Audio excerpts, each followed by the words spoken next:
Shalom Bapak Ibu Saudara semua yang streaming dimanapun Anda berada. Kita akan belajar firman Tuhan hari ini tentang bagaimana kita mengenal ibadah yang sejati. Ya, ini mengenal ibadah yang sejati. Next. Saudara, ini adalah pegangan kita. Ibrani 12 ayat 28. Mari baca bersama saya, 2-3. Jadi karena kita menerima kerajaan yang tidak tergoncangkan. Jadi saudara ini pegang. Kita ini menerima kerajaan yang tidak tergoncangkan. Pada waktu sudah menerima Tuhan Yesus. Pada waktu kita percaya Tuhan Yesus. Sesungguhnya kita sedang menerima kerajaan yang tidak tergoncangkan. Sehingga apapun yang sedang goncang hari-hari ini tidak harus menggoncangkan hidup kita. Ada sebuah kekuatan yang luar biasa yang Tuhan berikan. Nah, apa yang kita lakukan? Yang pertama, marilah kita mengucap syukur. Minggu lalu kita belajar, inilah cara kita memberkati Tuhan. Dengan ucapan syukur, dengan pujian, dengan penyembahan. Itu nomor satu, lebih dari yang lain. Kita memberkati yang lebih tinggi, yaitu Tuhan Yesus sendiri. Dan Alkitab berkata beribadah kepada Allah. Nah, ini yang perlu kita sadari. Bukan sekedar ibadah, tapi menurut cara yang berkenan kepadanya. Kalau ada cara yang berkenan, berarti ada cara yang tidak berkenan. Ya. Dan standarnya dengan hormat dan takut. Jadi enggak sembarangan Bapak Ibu. Makanya ibadah kita ini all out ya. Ibadah dengan rohani. Ibadah dengan jiwa kita. Alkitab berkata loh, kasih Tuhan dengan segenap hatimu itu roh. Kasih Tuhan dengan segenap jiwamu itu pikiran. Kasih Tuhan dengan segenap tubuhmu itu tubuh. Jadi ini kesempatan yang luar biasa. Makanya saya mau beritahu saudara, selama seminggu ini kita kerja keras. Kita terus telepon-teleponan, gak berhenti, SMS gak berhenti. Saudara percayalah itu adalah sebuah ibadah. Karena kita sedang mencari perkenanan. Dan yang ajaib harus dengan hormat dan takut. Tidak dengan sembarangan. Tidak dengan asal-asalan. Tapi sungguh-sungguh melakukan dengan cinta. Melakukan dengan kasih. Melakukan karena sesuatu yang berbeda. Saudara perhatikan. Dalam situasi pandemi ini. Orang punya 3 fokus. Saya simpelkan saja. Yang pertama fokus tentang penyakitnya. Fokus tentang kapan sembuh. Kapan ini hilang. Saudara itu enggak salah. Yang kedua ada orang yang energinya tersedot fokus kepada waduh ini bahaya ekonomi. Saudara betul itu tidak salah. Ya begitu banyak orang yang kena dampak maka dari itu kita menyediakan saudara. Begitu banyak ribuan paket untuk menolong mereka. Enggak salah. Tetapi yang ketiga yang jarang saudara. Menangkap hati Tuhan. Hati Tuhan adalah jiwa-jiwa. Energinya terfokus Tuhan. Kalau kau izinkan ini terjadi. Ujungnya jiwa-jiwa. Apa yang harus kami lakukan? Apa yang harus kami doakan? Apa yang harus kamu pikirkan? Apa yang harus kami kerjakan? Apa yang harus kami beri dengan uang kami? Itu beda saudara. Kalau hati kita lebih terfokus kepada hati Tuhan. Itulah ibadah yang sejati. Itulah yang kita lakukan dengan hormat, dengan takut. Bukan asal-asalan. Nah, apa itu ibadah? Ada 4 macam ibadah yang saya sampaikan hari ini. Yang pertama adalah ibadah pribadi, Bapak Ibu. Roma 12 ayat 1, karena itu saudara-saudara demi kemurahan Allah. Jadi Tuhan selalu inginnya kemurahan yang terjadi. Yang dalam hidup kita yang kita alami bukan murka tapi kemurahan. Aku menasihatkan kamu sekali lagi saudara. Ini adalah keputusan di tangan kita. Makanya saya juga sama. Saya memberikan kepada semua grup. Saudara yang jawab saya responi. Terus-terusan. 24 jam berkali-kali saya telepon-teleponan. Ya karena saya menasihatkan. Ayo tolong bantu. Ayo tolong bantu. Ayo tolong pendapat. Ya ada yang diam. Ada yang tunggu, saya tunggu di telepon baru, wah saya bilang gak mau. Saya mau lakukan kerja dengan orang yang cinta Tuhan. Supaya kamu mempersembahkan tubuhmu. Bukan tubuhnya orang lain Bapak Ibu. Tubuhnya kita. Engkau Yusak selalu berkata, masuk surga itu tidak gandeng-gandengan. Ya. Tubuh saudara, kita masih punya kekuatan, kita masih punya pikiran, kita punya roh di sini. Kita punya keuangan di sini. Berikan itu sebagai persembahan yang hidup. Jangan terlambat Bapak Ibu, ini kesempatan yang luar biasa. Kemarin ada satu telepon saya yang hubungi saya, dia bilang, Pak, saya dengar gereja Bapak akan membagi sembako yang cukup banyak. Supaya tidak repot Pak, berikan saja seluruh sembako kepada kami dan kami bagikan. Saya bilang, tidak Pak, saya berterima kasih. Saya kepingin, saya mau tawarkan dulu kepada jemaat. Supaya mereka pergi ke daerah-daerah. Supaya mereka tahu bahwa kita tetap tidak sesusah orang-orang lain. Terus orangnya bilang, oh wah itu baik banget Pak. Itu sangat baik dia bilang. Yang penting dia bilang, pakai prosedur yang lengkap Pak. Sarung tangan, masker, kacamata atau face shield.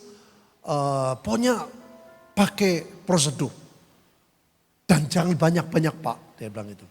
Karena kalau kita datang ke sebuah kelompok, ada orang yang tidak mau saudara itu dianggap kerumunan orang-orang miskin. Jadi semua harus dengan tepat. Nah saudara kalau kita nggak berjuang, kalau kita nggak banyak bertanya, saya nggak bisa dapatkan informasi yang begini ajaib. Ya, jadi dari situlah kita menemukan saudara. Bahwa kita bisa memberikan hidup kita sebagai ibadah pribadi. Yang kudus dan yang berkenan kepada Allah itu adalah ibadahmu yang sejati. Jadi ibadah dimulai dari diri kita. Yang ada di hidup kita tuh roh, kita berdoa.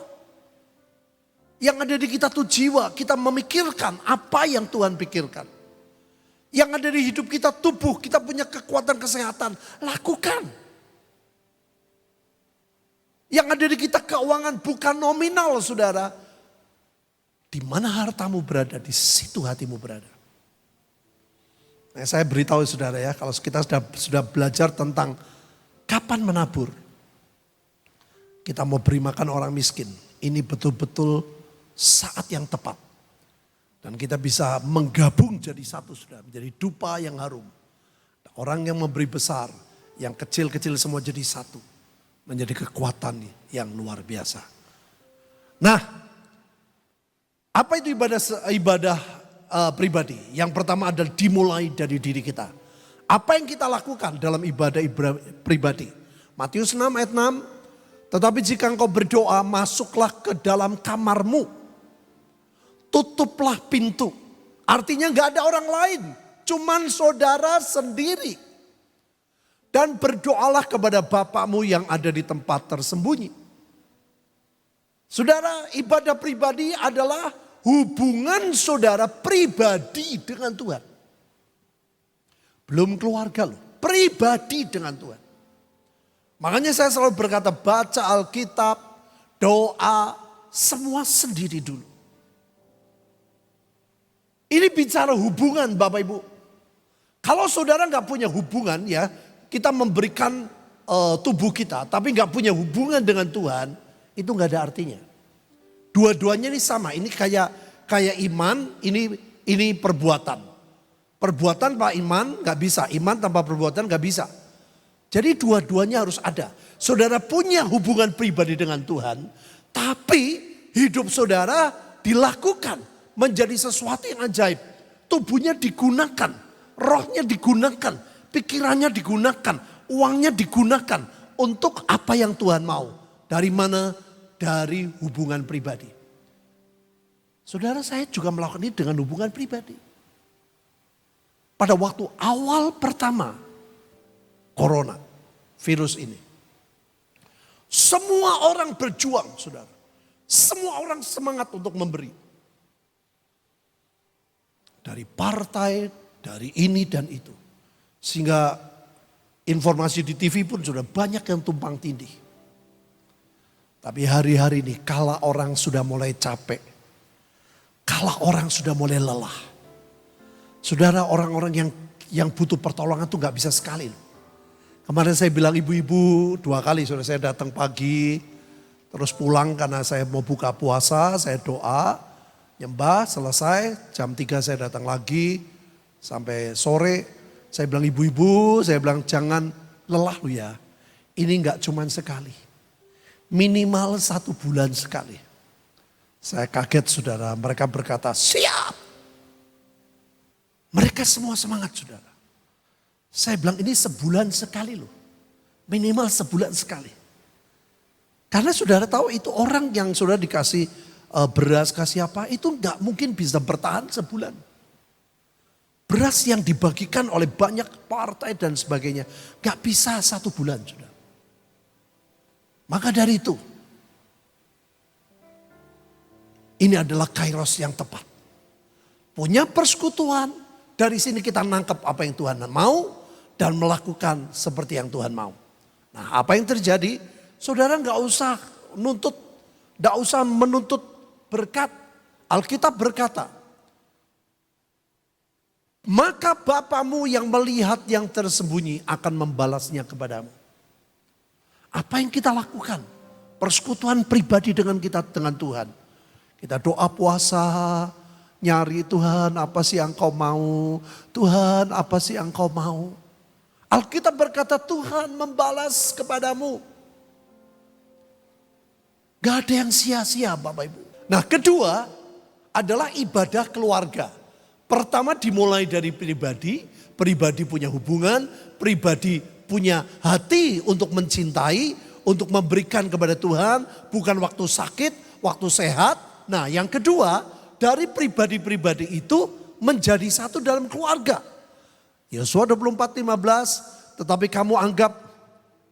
jika kamu anggap tidak baik untuk beribadah kepada Tuhan, pilihlah pada hari ini kepada siapa kamu akan beribadah. Allah yang kepadanya nenek moyangmu beribadah di seberang sungai Efrat, atau Allah orang Amori yang negerinya kamu diam di sini. Tetapi saudara, Yosua punya prinsip, aku dan seisi rumahku kami akan beribadah kepada Tuhan. Mari Bapak Ibu, sekeluarga kita pilih lakukan ibadah untuk Tuhan. Yang ketiga,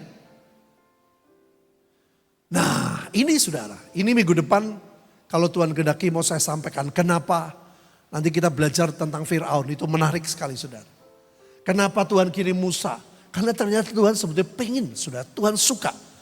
Orang-orang pribadi yang punya hubungan pribadi dengan Tuhan, kumpul jadi satu, itu luar biasa. Satu orang aja Tuhan sudah senang. Diajak ngobrol mau. Saya juga begitu. Dari banyak orang saya kirim grup, ada orang yang cepat respon. Ada yang pribadi, ada yang saya ngobrolnya enak. Oh ini gimana, beli di mana? Oh coba Pak, saya cari Pak. Ini Pak, saya coba cari. Enak saudara, punya hubungan.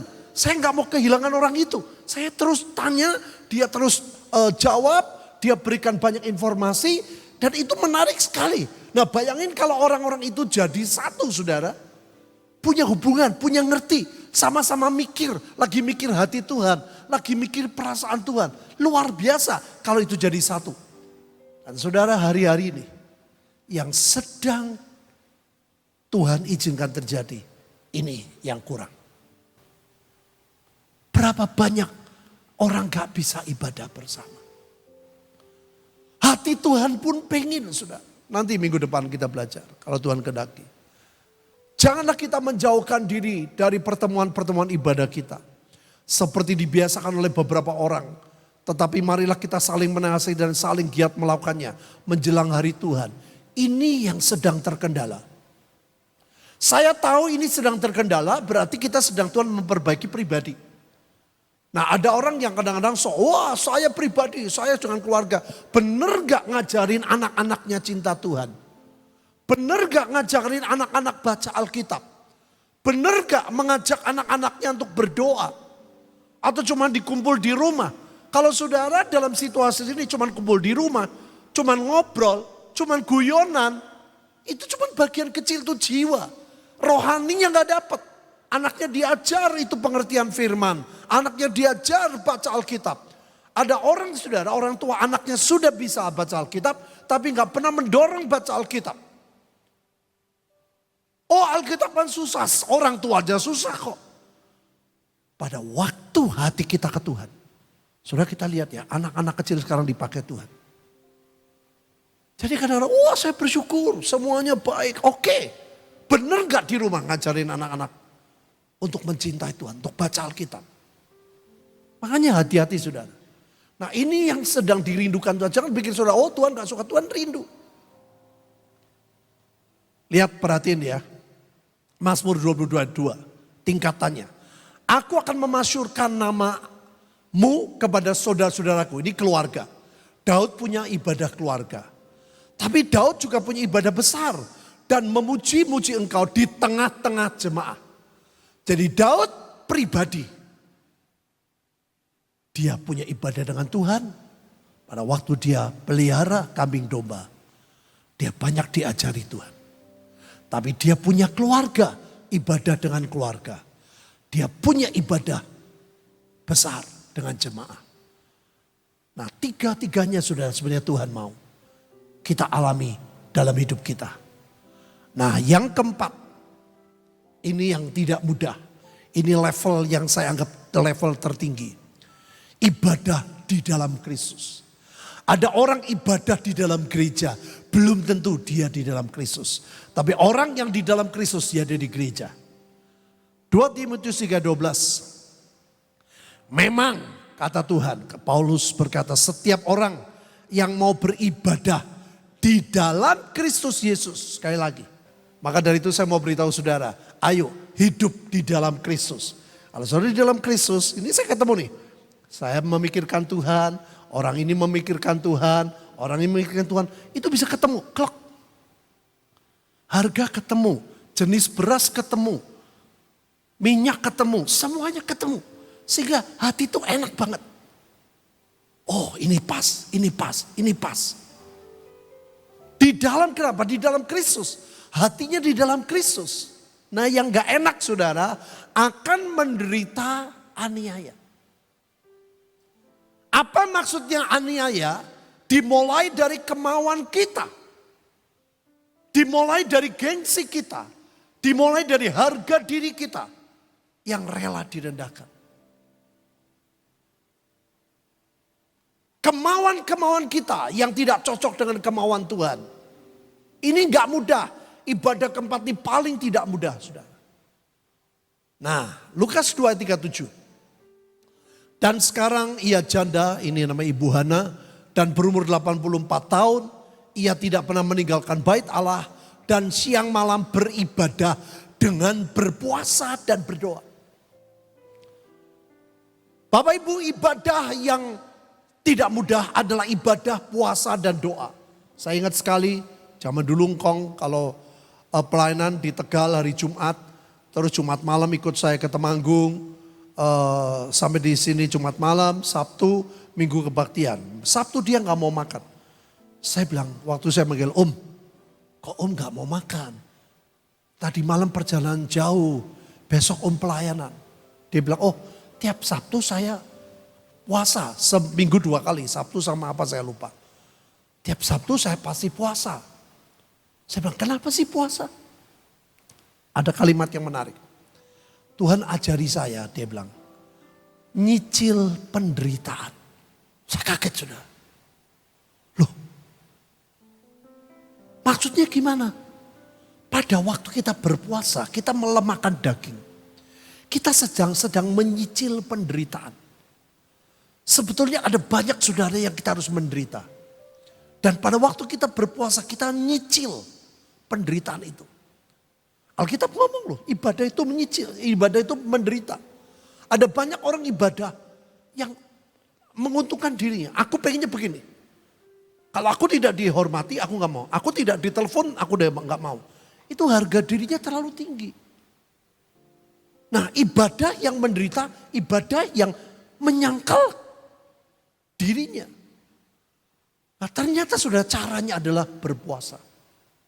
Maka dari itu saudara, semua dimanapun saudara.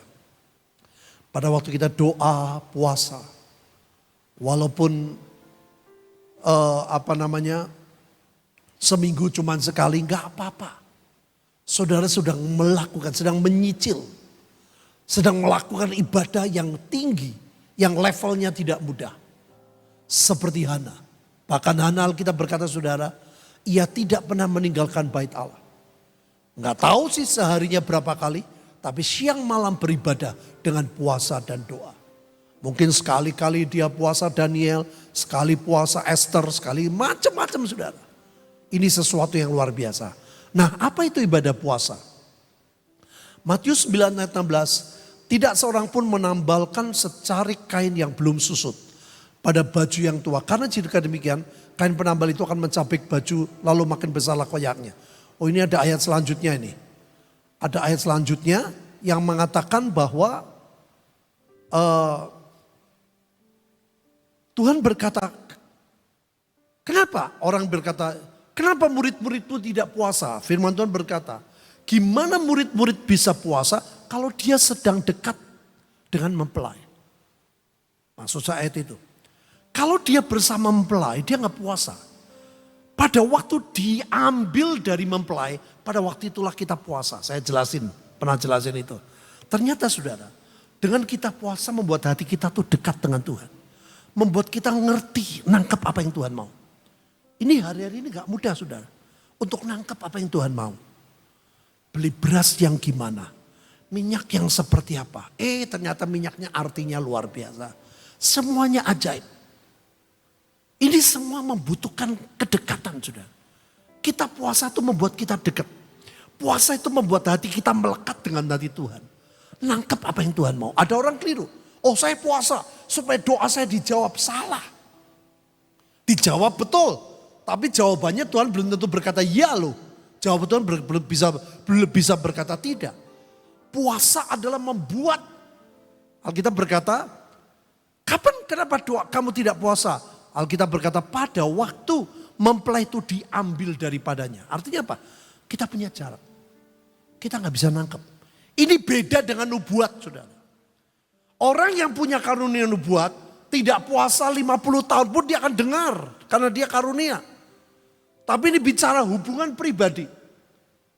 Makanya ada orang, oh dia nubuat. Oh dia levelnya tinggi, keliru saudara. Ada banyak orang nangkepnya keliru. Tidak ngerti, masih belum ngerti.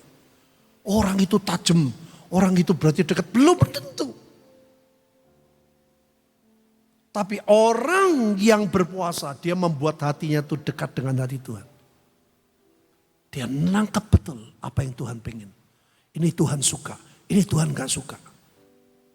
Itulah ibadah puasa. Next. Nah, puasa yang berkenan ini yang kita belajar saudara. Dalam Yesaya 56 ayat 12. Bukan kata Tuhan.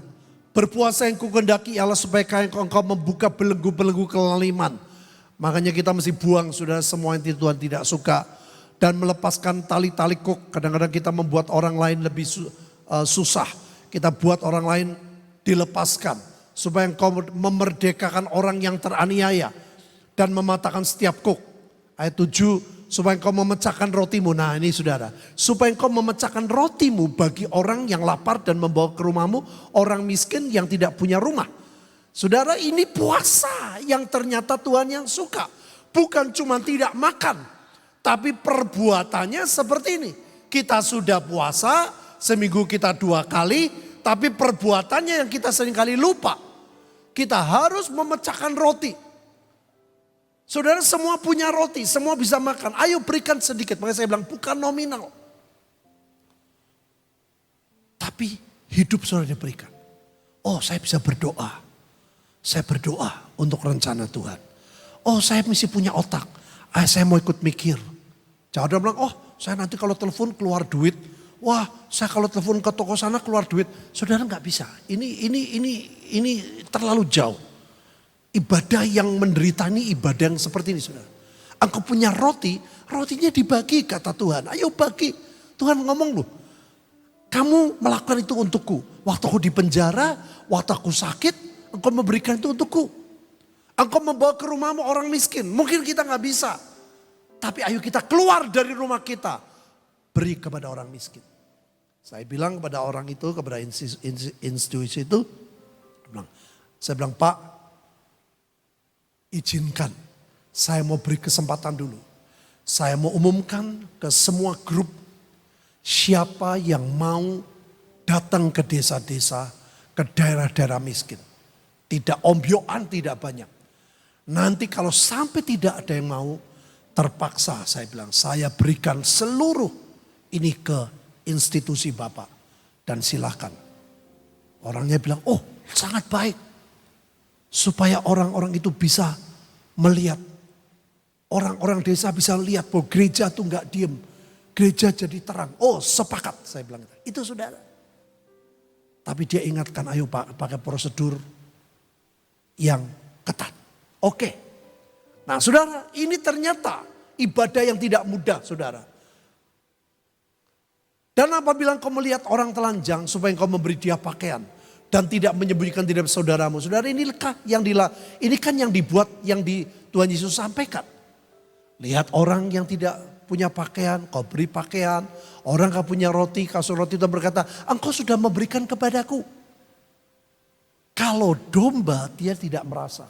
Kalau kambing dia merasa, oh saya banyak, aku sudah melakukan. Kalau domba tidak. Makanya saya bilang kepada beberapa orang, saya bilang ayo kita bersyukur kalau Tuhan bisa bukakan ini. Sehingga ada pintu-pintu yang sulit dibuka sama Tuhan. Dan kita bersyukur kita pergi saudara, nanti tidak sendiri. Ada institusi yang membuka pintu-pintu kita. Sehingga kita pergi bersama mereka. Pada waktu itulah terangmu akan merekah seperti fajar. Ada banyak orang saudara kita lihat yang hidupnya gak merekah. Stagnan terus. Gak pernah mengalami breakthrough. Gak mengalami lompatan-lompatan. Rohani tidak. Jiwa tidak. Tubuh tidak. Apalagi ekonomi. Kenapa? Karena saudara gak mau melibatkan dirimu seperti yang Tuhan mau. Pada waktu itulah. Pada waktu kita melakukan. Ini kita mau bagi sembako saudara. Kepada orang-orang yang tepat. Saya bilang kita berikan yang tepat. Saya tahu pada waktu kita melakukan pembagian sembako. Tidak usah kita menuntut. Kita hidup kita akan terang kita akan merekah seperti fajar. Yang percaya katakan. Dan lukamu akan pulih dengan segera. Ada banyak orang yang terluka saudara. Terluka ekonominya. Terluka tubuhnya sakit. Terluka jiwanya tertekan. Terluka rohaninya jatuh dalam dosa. Alkitab berjanji lukamu akan pulih dengan segera. Ekonomimu akan diberkati oleh Tuhan. Karena engkau menangkap hati Tuhan. Saudara saya mau beritahu. Ada banyak orang yang stagnan. Terangnya tidak pernah muncul. Ya, kemurahan tidak pernah terjadi. Ini waktunya. Kebenaran menjadi barisan depanmu. Dan kemuliaan Tuhan barisan belakangmu. Bayangin Bapak Ibu. Depan dan belakang kita. Ajaib. Kebenaran di depan. Kemuliaan Tuhan di belakang. Jadi kita di tengah-tengahnya. Maka saya selalu ngomong. Mana saya bilang sama Adi. Sebetulnya kita gak kerja saudara. Semua itu Tuhan. Kita cuma melakukan apa yang Tuhan mau. Kita nggak kerja keras, yang kerja keras Tuhan. Yang kerja keras roh Tuhan. Yang kerja keras malaikat Tuhan. Kita hadir di tengah-tengah. Di depan kebenaran ada di depan, maka kemuliaan di belakang. Ini luar biasa. Kalau kebenaran tidak di depan, kemuliaan sudah tidak alami. Buat kebenaran di depan, bukan kebaikan. Kebenaran di depan, firman di depan, lakukan semua karena firman, lakukan semua karena Tuhan. Kebenaran di depan, maka kemuliaan akan mengikuti saudara. Saudara di tengah-tengahnya. Inilah hidup yang luar biasa. Yang nangkep katakan, ini gak semua orang nangkep saudara. Ini luar biasa. Pada waktu itulah, engkau akan memanggil dan Tuhan menjawab. Ini sesuai janji Tuhan. Dalam Mazmur 91, Yesaya 60. Engkau akan berteriak minta tolong. Dan ia akan berkata, ini aku. Apabila engkau tidak lagi mengenakan kuk kepada sesamamu. Dan tidak lagi menunjukkan dengan jari dan memfitnah. Hari-hari saudara jangan dipenuhi dengan kemarahan. Jangan dipenuhi dengan keluhan. Jangan dipenuhi dengan omelan. Ya. Sekali lagi saudara, kadang-kadang kita bisa malah aduh orang ini saudara. Jangan. Wah anak saya kok begini, wah istri suami istri. Lakukan semuanya untuk Tuhan. Dimulai dari pribadi. Saya percaya sesuatu yang ajaib. Saudara ini garis bawahi ya. kebenaran menjadi barisan depanmu, artinya kalau kebenaran itu menjadi tuntunan Tuhan, maka yang mengikuti saudara kemuliaan Tuhan. Kemuliaan Tuhan akan menjadi nyata mengikuti kita. Yang percaya katakan, next. Apabila engkau menyerahkan kepada orang lapar apa yang kau inginkan sendiri dan memuaskan hati orang yang tertindas, maka terangmu terbit dalam gelap dan kegelapanmu akan seperti rembang tengah hari. Ini saudara, apabila kau menyerahkan kepada orang lapar apa yang kau inginkan, banyak keinginan kita saudara.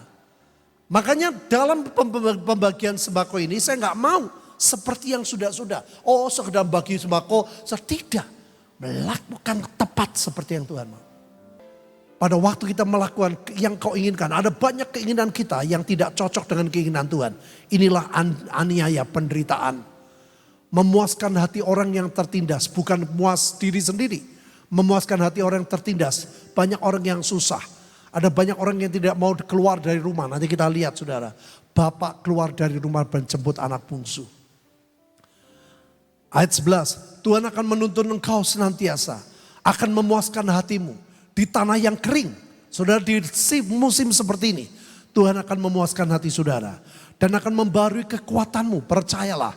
Kita semakin hari semakin kuat, semakin diberkati. Saya katakan, engkau akan seperti taman yang diairi dengan baik.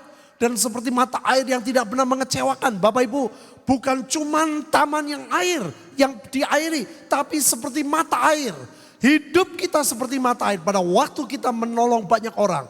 Pada waktu kita mengulurkan tepat waktu Tuhan, tepat hati Tuhan, tepat perasaan Tuhan, maka sudah akan menjadi mata air yang tidak pernah kering. Yang percaya katakan, engkau akan membangun reruntuhan yang sudah berabad-abad. Ada banyak saudara yang runtuh dalam hidup kita. Ada yang rohaninya runtuh, ada yang macam-macam runtuh. Hari ini bicara tentang pemulihan. Sedang terjadi dengan hebat di tengah-tengah kita. Yang percaya katakan, engkau akan memperbaiki dasar yang diletakkan oleh banyak keturunan. Saudara, luar biasa nih. Semua yang pernah hebat dalam hidup kita, yang pernah hebat di keturunan kita, yang jelek dibuang, tapi yang baik akan menjadi ajaib dalam hidup kita. Yang percaya katakan, engkau akan disebutkan yang memperbaiki tembok yang tembus. Artinya apa? Saudara menjadi generasi pondok Daud memperbaiki tembok yang tembus, yang bolong, yang banyak diruntuhkan oleh si jahat. Saudara akan menjadi disebutkan yang memperbaiki, yang membetulkan jalan supaya tempat itu dapat dihuni. Saudara, ada banyak orang hari-hari ini hanya memikirkan apa yang saya suka. Oh aku lagi gak suka. Oh aku gak mood. Saudara gak perhatikan moodnya Tuhan. Pada waktu kita memikirkan hati Tuhan, perasaan Tuhan, kita akan lihat semua janji digenapi. Yang percaya katakan, next. Lukas 15 ayat 20. Ini saudara yang Tuhan ingin, Bapak ingin gereja Tuhan itu seperti ini. Baca bersama saya 2-3. Maka bangkitlah ia dan pergi kepada bapaknya. Ini anak bungsu. Ketika ia masih jauh saudara. Hari ini kita mesti lihat jauh. Yesaya 67 kok masih jauh ya. Kok masih jauh? Rasanya gak mungkin. Memang masih jauh. Tapi percayalah, ayahnya telah melihatnya. Mata jasmani masih jauh. Bagaimana Yesaya 60 terjadi? Ayat 7. Bagaimana terjadi? Mata kita terlalu jauh. Tapi mata Tuhan sudah melihatnya. Yang percaya katakan, melihat anak bungsu sudah siap kembali. Lalu tergeraklah hatinya oleh belas kasihan. Ayahnya itu berlari mendapatkan dia. Lalu merangkul dan mencium dia. Saudara, ada 2 cara, ada 3. Ayahnya diam di rumah. Karena dia, ayah kok, dia yang pergi, ya biarin dia datang. Itu Bapak enggak seperti itu. Bapak bisa berjalan keluar energi. Tapi Bapak berlari itu energi ekstra. Hati Tuhan tidak diam Bapak Ibu. Tuhan enggak cuma jalan itu energi. Bapak meninggalkan tempat sorga untuk menemui saudara dan saya. Dia tinggalkan rumahnya. Tapi ini luar biasa berlari. Ini harusnya digaris bawahi, saya lupa. Ini energi ekstra. Ekstra energi. Makanya saudara kita keluar uang cukup banyak. Kita mikir dengan sungguh-sungguh. Kita berdoa. Saya kalau keliling kota saudara, aduh saya bilang Tuhan, tolong. Aku mau pergi kelilingi kota tidak dengan asal-asalan. Begitu lewat 3 rumah sakit saya bilang pelan-pelan, pelan. Saya mau doakan rumah sakit ini, doakan rumah sakit. Kita angkat tangannya, kita doa Tuhan. Sembuhkan, Tuhan pulihkan. Kasihani mereka. Kasihani keluarga yang di rumah, saya sebut saudara. Kasihani keluarga-keluarga yang di rumah. Ternyata Tuhan ajaib. Tuhan dengar doa kita. Kita akan menolong keluarga-keluarga yang di rumah. Yang membutuhkan pertolongan. Ini saudara, lihat. Bapak berlari mendapatkan anak bungsu. Merangkul, mencium dia. Saudara, inilah gereja, ini yang Tuhan mau gereja seperti ini. Karena targetnya anak bungsu kembali. Membagi sembako dalam gelombang besar. Ada banyak orang gak mengerti ini. Ya, Yesaya 60 ayat 7 masih jauh. Tapi Tuhan sudah melihatnya. Saya mau beritahu, Tuhan sudah melihatnya. Yang percaya katakan, saudara dan saya pakai mata Tuhan. Sehingga jerih payah kita tidak sia-sia. Next. Di Tuhan tuh kepada anak bungsu tuh kayak gini. Makanya gak cocok. Anak sulung gak nangkep. Apa-apaan nih. Keluar duit begitu banyak. Mikirin. Packing. Lelah. Capek. Apalagi wah saya gak mau. Saya orang kaya. Masa packing. Saudara, ada banyak orang gak ngerti. Hati Bapak lebih dari itu. Pakai jubah. Pikirkan. Pakaikanlah, kenakan cincin. Sepatu, kakinya. Itu hati Bapak kepada anak bungsu begitu. Makanya saya bilang kemarin. Yang waktu lagi bilang, ayo lakukan itu ya. Pikirin. Sambil bungkus. Anak bungsu kembali ya. Anak bungsu kembali. Percayalah. Jerih payah kita tidak sia-sia. Jadi bungkusnya dengan pengertian. Tuhan, aku mau kasih cincin nih Tuhan. Aku mau Tuhan ikut pesta. Engkau buat pesta. Aku ikut capek Tuhan. Aku mau ikut lakukan bagian-bagianku. Marilah kita makan dan bersukacita. Saudara, Tuhan mengajak bersukacita. Sebab anakku telah mati dan menjadi hidup kembali. Saudara, ini luar biasa. Sesuatu yang mustahil. Ia telah hilang. Dan tidak boleh hilang saudara. Ini terlalu jauh. Tapi kita lihat pasti dapat kembali. Maka mulailah mereka bersukaria. Ayo saudara kita bersukaria. Yang percaya katakan. Anak yang sulung ini bahaya, ini bicara gereja Tuhan. Anak yang sulung berada di ladang. Sebetulnya awalnya di ladang. Pelayanan. Tapi ketika ia pulang dekat ke rumah. Ia mendengar bunyi seruling. Nyanyian tari-tarian.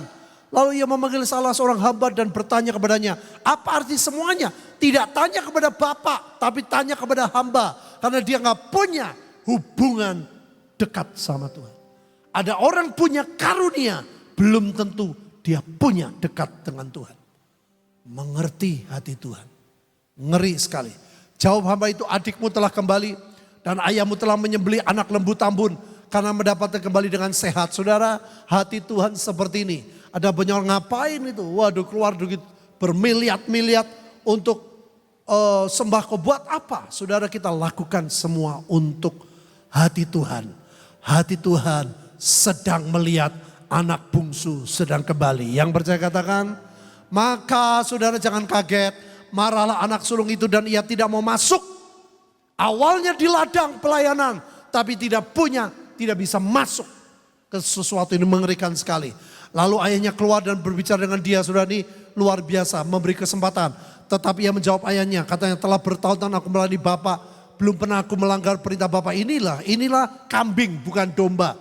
Tapi kepadaku belum pernah Bapak memberikan seekor anak kambing. Ya, memang dia kambing untuk bersukacita dengan sahabat-sahabatku. Sifat kambing seperti selalu merasa berbuat banyak.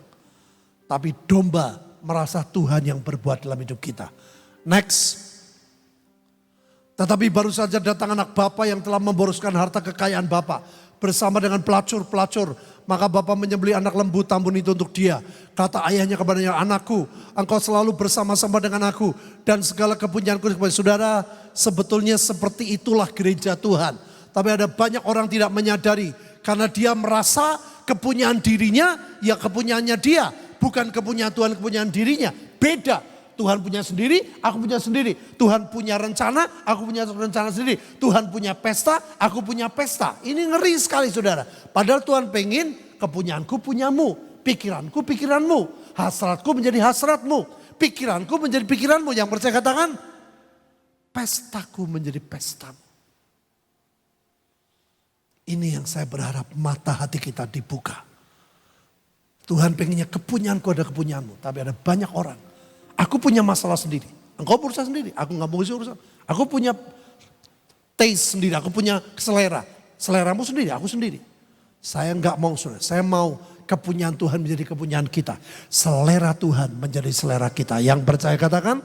Ini artinya dalam sekali. Kita patut bersukacita dan bergembira. Karena adikmu telah mati. Dan menjadi hidup kembali. Ia telah hilang. Dan didapati kembali. Saudara, saya mau ceritakan.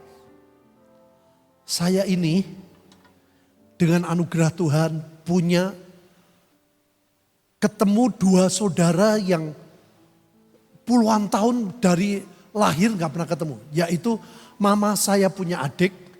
Adik mama saya itu paling kecil laki, nikah dengan orang Tiongkok. Dan adik mami saya sudah meninggal saudara.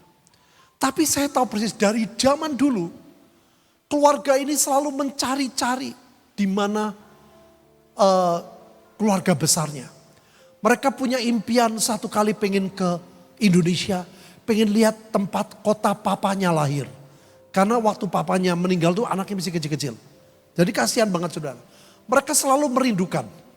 Jadi pada waktu saya punya kesempatan. Saya ke China, saya ketemu di Beijing. Ibu Linda bisa lihat. Dia ketemu saya bisa senang banget saudara. Dia panggil saya ke. Aduh itu apa namanya.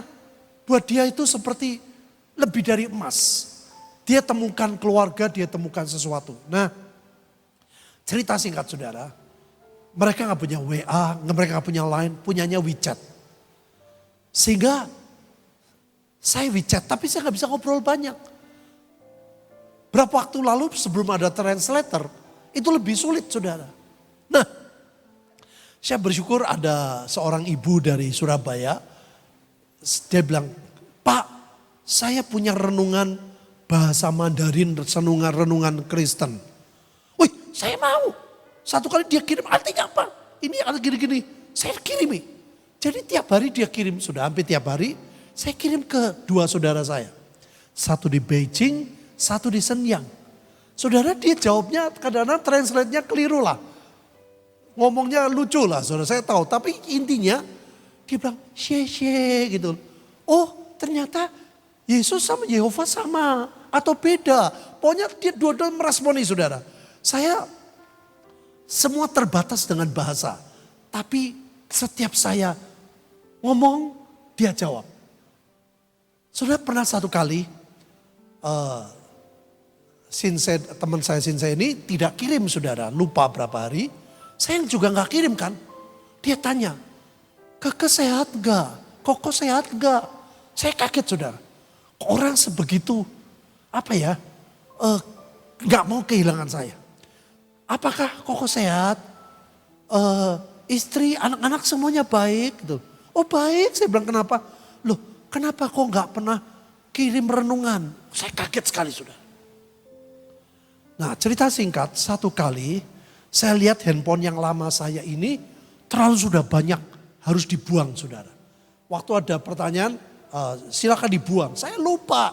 Oh ini WeChat. Tak delete saudara. Saya waduh WeChatnya hilang.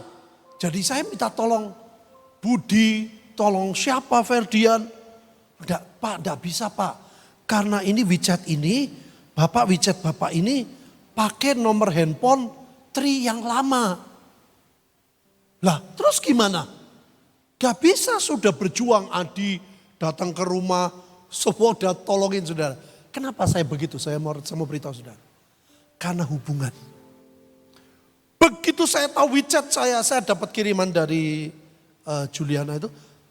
Saya mau transfer, mau forward. Loh kok enggak ada? Waduh saya gelisah saudara. Begitu hubungan saya putus saya gelisah. Saya mau beritahu saudara. Bapak di sorga. Kalau lihat hatimu jauh. Dia tuh gelisah saudara. Dia lihat anak bungsu. Punya cara sendiri. Mereka liar seperti itu. Hati Tuhan tuh gelisah. Nah ada banyak gereja gak mau mengerti. Saudara apa yang saya buat? Saya bilang, Lin, saya mau ke Jogja. Istri saya tanya, mau apa? Mau urus SIM card tri saya yang hilang. Tujuan saya nomor satu itu saudara. Bayangin, saya berjuang seperti itu. Nanti minggu depan kita belajar. Alkitab berkata Tuhan berjuang untuk umat Israel supaya keluar dari Mesir. Itu ada. Saya berjuang saudara. Ibu Linda, oke saya ikut. Saya tahu dia gelisah. Kenapa? Pada waktu saya dari Tegal pindah ke Temanggung, rumah di Tegal dibeli orang lain. Waktu itu nggak langsung dibangun saudara, kira-kira setengah tahun. Nah dua saudara saya ini kirim surat. Zaman dulu tuh surat, tahun 90-an. Surat itu masuk ke rumah saya di Setiabudi, nggak pernah ada yang buka. Jadi satu kali setelah kira-kira 2 tahun rumah itu dibongkar jadi, saya datang, Koci, apakah pernah ada surat? Oh iya pernah, tapi saya sudah buang. Itu saya nggak tahu surat apa, bahasa Mandarin. Aduh saya lemas saudara. Saya waktu itu bersyukur akhirnya saya melalui Nusantara Tour kalau tidak salah. Pokoknya saya bisa temukan di Senjang, dicari ketemu saudara. Wah mereka senangnya bukan main. Pada waktu kami ke Senjang mereka nangis saudara. Itu istri dari adik mama saya sampai dia pegangi saya. Dia bilang kok kayak mimpi bisa bertemu kalian. Mereka satu kali pengen sekali. Saudara bayangin. Kondisi hubungan tuh kayak gitu. Saudara ngerti saya ngomong gini. Hati Bapak itu sedihnya bukan main. Kalau lost contact dengan anak bungsu. Sudah sekian lama Bapak menunggu. Sekian lama. Saudara tahu saya sampai di sana. Ternyata dimintain kakak. Waduh untung ada catatan. Sudah gitu tanya. Bapak terakhir SMS siapa? Lupa. Ini lupa. Bapak nggak bisa. Harus ke kantor polisi. Saya pergi saudara. Tanya Andi ke kantor polisi. Sebegitu saya berjuang. Hanya pengen ketemu saudara. Dengan saudara saya. Saya berharap saudara menangkap ini. Ada banyak gak peduli. Buat apa pembagian sembako? Saya bilang pembagian sembako ini berbeda dengan yang lain. Buat apa mencari beras yang bagus? Saya bilang cari beras yang bagus tapi yang harganya juga bagus. Buat apa cari minyak? Buat apa pusing? Buat apa stres? Buat apa mikirin? Buat apa keluar duit? Saya mau beritahu. Hati Bapak sudah melihat. Orang lain gak ada yang lihat, dia ada lihat. Anak bungsu siap kembali. Yang nangkap katakan. Dan saya bersyukur sekarang dia bilang, hei Koko kamu sekarang punya 2 wujud. Ya saya bilang yang satu hilang ketemu. Dia senang banget, oke pokoknya saya tidak mau kehilangan kamu lagi. Sudah lihat. Dia berkata aku tidak mau kehilangan kamu lagi. Sebetulnya anak bungsu mereka mencari-cari sudah. Dalam sehari sekian kali. Mencari. Tapi ada banyak gereja Tuhan yang tidak mau tolong. Ada banyak anak sulung yang malah marah. Yang tidak mau mengerti hati Bapak. Hati Bapak sudah kangen banget. Anak bungsu kembali. Itu sebabnya hari-hari ini kita mau lakukan sesuatu yang berbeda. Mari kita berdoa.